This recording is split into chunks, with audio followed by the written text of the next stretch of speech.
പ്രഭാസ്, അമിതാഭ് ബച്ചൻ, ദീപിക പദുക്കോൺ, കമൽഹാസൻ എന്നിങ്ങനെ വൻ താരനിരയായി എത്തിയ കൽക്കി എഡി ആദ്യ ദിനം 150 കോടിയിലധികം കളക്ഷൻ നേടി. ഇന്ത്യൻ സിനിമയിലെ മൂന്നാമത്തെ ഏറ്റവും വലിയ ഓപ്പണറായി മാറിയെന്നാണ് റിപ്പോർട്ടുകൾ. സാക്നിൽ കോം പുറത്തുവിട്ട ആദ്യ കണക്കുകളാണ് ഇത് സൂചിപ്പിക്കുന്നത്. ഇൻഡസ്ട്രി ട്രാക്കർ പറയുന്നതനുസരിച്ച് നാഗശ്വിൻ സംവിധാനം ചെയ്ത കൽക്കി എഡി എല്ലാ ഭാഷകളിലുമായി ഇന്ത്യൻ ബോക്സ് ഓഫീസിൽ ഏകദേശം 95 കോടി രൂപ നേടിയിട്ടുണ്ട്. അതേസമയം അതിന്റെ ഗ്രോസ് കളക്ഷൻ ഏകദേശം 115 കോടി രൂപയാണ്. ലോകമെമ്പാടുമായി ആദ്യ 150 കോടിയിലും രൂപയാണ് ചിത്രം നേടിയെടുത്തത്. ഈ വമ്പൻ കളക്ഷനോടെ കൽക്കി എഡി KGF 2 159 കോടി, സലാർ 158 കോടി, ലിയോ 142.75 കോടി എന്നിവയുടെ ആഗോള ഓപ്പണിംഗ് റെക്കോർഡുകൾ മറികടന്നിരിക്കുകയാണ് കൽക്കി എഡി. 223 കോടി കളക്ഷനുമായി RRR ഇപ്പോഴും ഏറ്റവും ഉയർന്ന ഇന്ത്യൻ ഓപ്പണറായി തുടരുന്നു.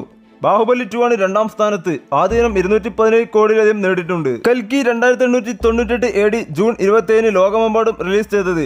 മുൻകൂർ ബുക്കിംഗിൽ എല്ലാ ഭാഷകളിലുമായി ഇതിനകം 20 ലക്ഷത്തിലധികം ടിക്കറ്റുകൾ വിറ്റഴിച്ച ചിത്രത്തിന് ഗംഭീരമായ പോസിറ്റീവ് റിവ്യൂകളാണ് ലഭിക്കുന്നത്. അതിനാൽ തന്നെ ആദ്യ വാരാന്ത്യത്തിൽ തന്നെ ചിത്രം ഗംഭീര കളക്ഷൻ നേടുമെന്നതാണ് റിപ്പോർട്ടുകൾ.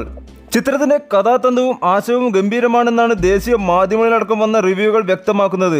തുടക്കം ചിലർക്ക് കല്ലുകടിയായി തോന്നിയെങ്കിലും ഇന്റർവെല്ലിനപ്പുറം ചിത്രം ഗംഭീരമായി എന്നാണ് പൊതുവിൽ അഭിപ്രായം. കൽക്കി എഡിയിൽ മിത്തോളജിക്കൽ ഭാഗങ്ങളുടെ അവതരണം മികച്ചതായിരിക്കുന്നു. ഇടവേളയ്ക്കും പഞ്ച് നൽകുന്നതാണ് സ്ക്രീൻ പ്രസൻസിൽ കമൽഹാസൻ അതിശയിപ്പിക്കുന്നു. അമിതാഭ് ബച്ചനും നിറഞ്ഞിടുമ്പോൾ പശ്ചാത്തല സംഗീതം ഒരുക്കിയ സന്തോഷ് നാരായണനും പ്രശംസയർഹിക്കുന്നു.